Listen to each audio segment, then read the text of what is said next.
Bonjour et bienvenue dans cette série de podcasts qui a pour vocation de promouvoir une éducation plus respectueuse des besoins et du développement de l'enfant en transmettant des clés de compréhension de son fonctionnement. Je suis Magali Delarche, consultante en éducation et formatrice dans le domaine de la petite enfance. Au cours de mes années passées en tant que professionnelle petite enfance, je m'émerveillais quotidiennement des capacités innées du tout petit. Je me suis alors aperçue que nous, adultes, méconnaissions le monde de l'enfance et que de ce fait, les relations adulte-enfant pourraient être plus harmonieuses, plus apaisées dans nombre de situations. Les recherches en neurosciences affectives et sociales m'ont confirmé cet éclairage et ont été dès lors l'une des bases de ma pédagogie. Vous l'aurez compris, dans ce podcast, nous allons nous interroger sur la notion d'obéissance et d'autorité, piliers de la domination de l'adulte sur l'enfant dans les relations dites éducatives. Saviez-vous que le terme « obéir » signifie « se soumettre à la volonté de quelqu'un » et que ses synonymes possibles sont « dompter »,« s'incliner »,« courber la tête » ? C'est dire comme ça ne témoigne pas d'une relation respectueuse. Ça fait réfléchir quand même, parce que nous avons tous été éduqués selon ce modèle, mais aussi parce que nous avons trop peur d'en faire des enfants mal élevés, nous reproduisons ce schéma et n'entretenons pas une relation égalitaire avec nos enfants, puisqu'il y a un gagnant et un perdant. Encore que, à bien y réfléchir, je me dis qu'au final, il n'y a que des perdants. Dans ce culte de l'obéissance, l'éducation est un rapport de force basé sur la peur, la soumission et renvoie à la punition et la récompense.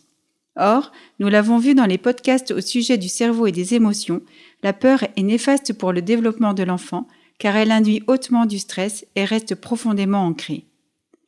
Alors que le concept même de l'éducation est celui de favoriser le développement de l'enfant, et ne pas faire obstacle à son élan de vie qui lui permet naturellement tous ses apprentissages.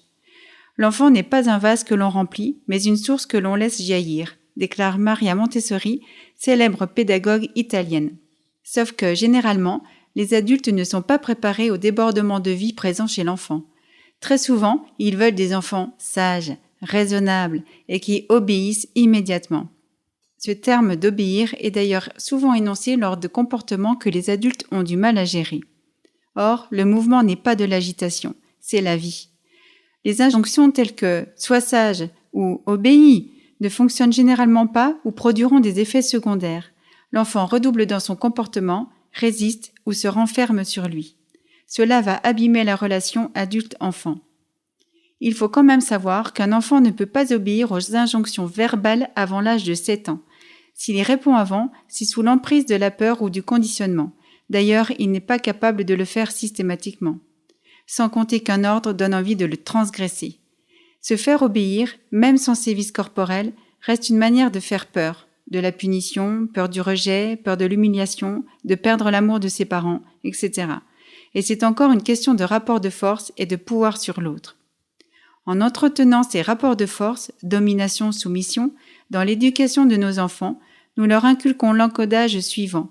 Lorsque nous ne sommes pas d'accord, la seule façon de régler le conflit est de s'écraser ou d'écraser. Ainsi, nous leur montrons un modèle où les tensions, les divisions, le rejet des différences, la peur, la compétition, la fuite et tout un tas d'autres choses encore priment plutôt que de leur offrir un monde d'ouverture, de rencontres, de confiance, de possibles, de sens, de respect de la différence, de coopération. En plus, l'obéissance n'apprend pas l'autonomie, ni à être responsable de ses actes. Un enfant bien éduqué n'est pas un enfant soumis, mais enthousiaste, curieux et plein de vie. Quant à la notion d'autorité, la véritable autorité, c'est celle qui grandit l'autre. Une autorité saine inculque aux enfants une conscience d'eux-mêmes, un sens de l'autre, et leur fait intégrer les règles de vie sociale, tout en les laissant acteurs de leur vie et en les responsabilisant dans leur comportement. Grâce à une autorité saine, les enfants coopèrent naturellement car ils ressentent que c'est juste et constructif pour eux. Cela fait sens. L'enfant pense que tout le monde pense comme lui, donc il ne peut pas manipuler et il a bien trop besoin de nous. Par conséquent, il ne prendrait pas le risque de nous perdre. Il va tout faire pour faire plaisir à l'adulte. Dans ce contexte, nous voyons que l'autorité naturelle est acquise pour l'adulte. Alors quoi, on les laisse tout faire ? Non, ce n'est pas ici mon propos. L'enfant n'est pas dans une liberté non cadrée, mais dans une liberté structurée pour lui et son développement.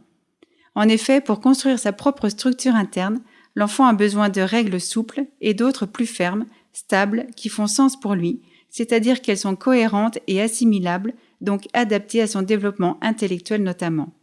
Il sait ce qui est possible de faire et ce qui ne l'est pas. À travers ce cadre bienveillant et respectueux de son développement, il apprend à appréhender ses états émotionnels et à développer des comportements socialement acceptables.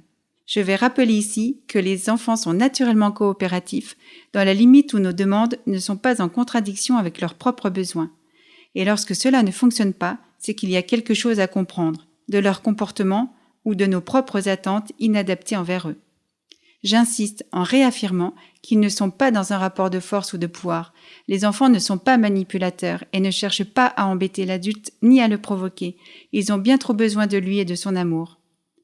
Les alternatives à l'exigence de l'obéissance et par conséquent aux punitions sont nombreuses et permettent de prendre soin de la relation et de développer l'humanité de l'enfant. Elles demandent auparavant tout un travail de déconstruction de ce que nous avons reçu, vécu, appris pour changer complètement de regard et reconstruire sur des bases plus saines et respectueuses de l'enfant.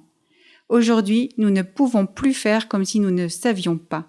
Il est donc grand temps de sortir du modèle se faire obéir ou punir pour une plus grande humanité, des échanges plus sereins et respectueux, des relations égalitaires et responsables, sans craindre pour autant d'éduquer un enfant roi tout-puissant.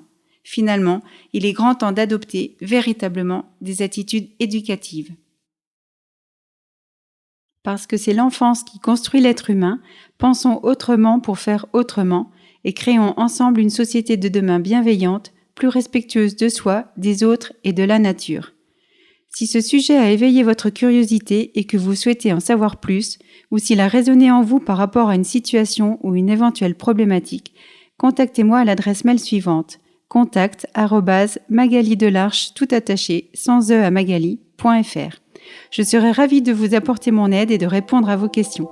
En attendant, n'hésitez pas à partager et à me laisser vos commentaires. À très bientôt pour un nouvel épisode.